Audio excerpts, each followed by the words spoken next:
développer en dehors de son agriculture et surtout le Cameroun. On a dit il n'y a pas longtemps que 80% des Camerounais étaient dans le secteur agricole. C'est le seul secteur qui nous permet de devenir un pays émergent. On ne peut pas se développer si on consomme le riz pakistanais, le riz chinois, etc. Mais par contre, nous avons des espaces au Cameroun qui peuvent permettre de produire le riz et de l'exploiter. Ça fait des emplois, ça fait la bonne santé, ça fait également, vous savez aujourd'hui en matière de coopération internationale, un pays qui dépend alimentairement des autres n'est pas un pays indépendant.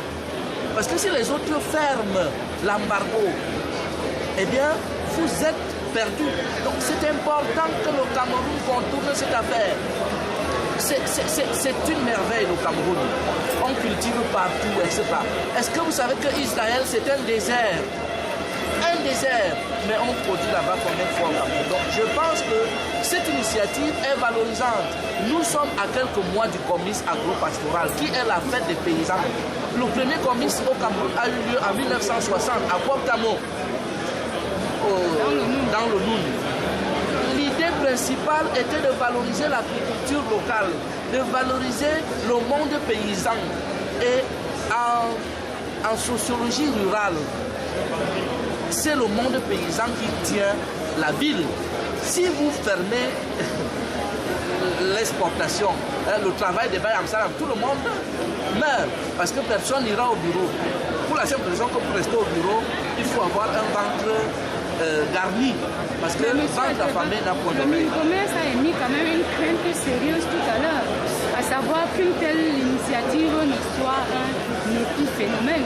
Est-ce que vous n'avez pas aussi des craintes la crainte du mine-commerce est fondée, mais elle est fondée dans un environnement où les gens ne réfléchissent pas.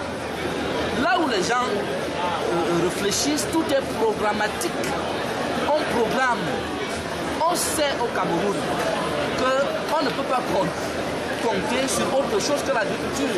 Le Cameroun ne fabrique même pas les aiguilles à coudre.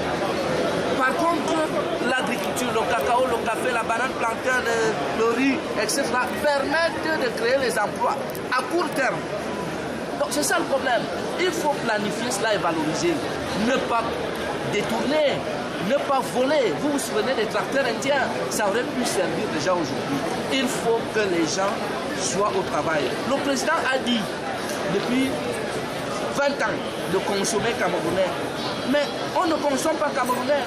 Or, l'incidence sur la santé des Camerounais des produits importés est tellement grande l'incidence qu'il faut se méfier des produits importés. Le poulet congelé, qui est sûr de son comment on dit ça, de son état. Les whisky frelatés, la viande importée, etc. C'est des choses qu'on ne contrôle pas. Je vais vous révéler quelque chose. Dans la cigarette qu'on appelle le Benson, le taux d'ammoniac qui se retrouve dans cette cigarette est tellement nocif pour la santé qu'on ne vend pas le Benson qu'on vend en Afrique en général, dans les autres pays. L'ammoniac, c'est quoi? L'ammoniac, c'est un produit qui vous permet, qui crée plus d'envie de fumer chez le fumeur. Donc, voilà ce qui se passe chez nous. Vous ne savez pas, parce qu'on ne contrôle pas. Or, les produits qui viennent du champ, les produits crus, n'ont aucun problème. C'est naturel, c'est bio. Nous sommes à l'ère du bio. C'est bio, vous consommez, vous n'avez pas de problème. Le lait, il y en a au Cameroun. Le pain se fabrique aussi à partir de la farine, du manioc ou de la patate. Mais que se passe-t-il dans notre pays? Que se passe-t-il que les Camerounais ne prennent pas en compte le fait que seule l'agriculture peut nous sauver? Seule l'agriculture peut développer le Cameroun. La Chine, qui a une superficie de 9 millions de kilomètres carrés, c'est la superficie de la Chine, et qui a une population de 1,3 milliard d'habitants. Vous savez que l'Afrique du Maghreb au Cap, du Bénin à la Somalie, n'atteint pas 1 milliard. C'est grâce à la Chine Et j'ai eu la chance de visiter Asia même, hein, l'Institut de technologies agricoles, où on expérimente de nouvelles cultures, etc., pour que la production soit importante. Parce que l'une des conditions pour qu'un pays soit un pays émergent, je tiens à dire cela, c'est que les gens n'aient pas faim, c'est que les gens travaillent pour produire. En 2 mots, d'après vous, comment rendre faisable le rêve de consommer camerounais? Le rêve de consommer camerounais, c'est un rêve légitime. On n'a même pas besoin de sensibiliser les gens là-dessus. Quand on parle du pain, on parle du pain français, du pain, je ne sais pas quoi, mais il faut également, quand on dit le riz pakistanais, est-ce qu'un Camerounais est un Pakistanais? Quand on dit, ça veut dire le riz qui doit être consommé par les Pakistanais. D'abord, quand on dit le riz camerounais, c'est un riz qui doit être consommé par les Camerounais. Donc je pense que c'est une fierté.